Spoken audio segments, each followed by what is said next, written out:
My best friend called me a discount human because I worked at a thrift store, so I showed him what real value looks like.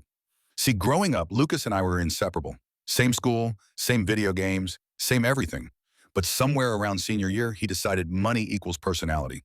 His parents got a promotion, he moved into a nicer house, and suddenly he was allergic to anything that wasn't brand new. Meanwhile, I took a job at a thrift store after school to save for college. Not glamorous, but it paid. Lucas didn't see it that way. He'd walk in, look around dramatically, and say stuff like, "Wow, didn't know poverty had a smell." Or, "Careful, dude, this place might reduce your social value." He thought he was funny. He wasn't. Fast forward.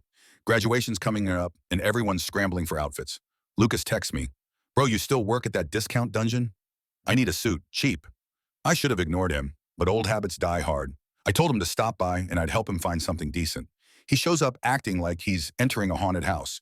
Two fingers over his nose, exaggerated coughing, the whole performance. Then, while I'm digging for sizes, he goes, "Imagine working here forever. I'd rather evaporate." I just smiled. Not a happy smile, a patient smile, the kind you give someone right before karma clocks in. Because what Lucas didn't know, our store recently started a partnership with local designers, real designers. They donated high-end clothing to sell for charity, stuff that normally costs more than his monthly car payment. And the manager trusted me to handle the inventory. I found a stunning tailored suit, retail over $1,000, marked at $35 because of a barely noticeable stitching issue. I held it behind my back and asked, "You want something really nice?" His eyes lit up like Christmas, obviously. So I handed him the ugliest, most chaotic, apocalyptic suit jacket we had. Neon plaid, shoulder pads, rhinestone buttons, a crime against fabric. He tried it on, looked in the mirror, and said, "Is this seriously the best you've got? No wonder you work here." That's when I pulled out the designer suit. Perfect fit, perfect color, perfect price. He reached for it immediately. I pulled it back. "Oh, this? Sorry, it's reserved for someone with actual respect." And I hung it behind the counter.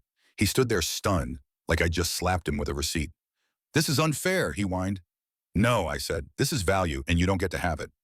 He left wearing the neon disaster because it was all he could afford, and graduation photos immortalized the humiliation. Everyone asked why he looked like a rejected game show host. He blamed the store, but everyone knew the truth. 2 weeks later, he came back and apologized. Like, genuinely. Turns out nothing teaches humility like being forever known as the guy who wore radioactive plaid in his senior pictures. And me, I wore the designer suit. Bought it myself, full price, $35, worth every penny. Bought it myself, full price, $35, worth every penny.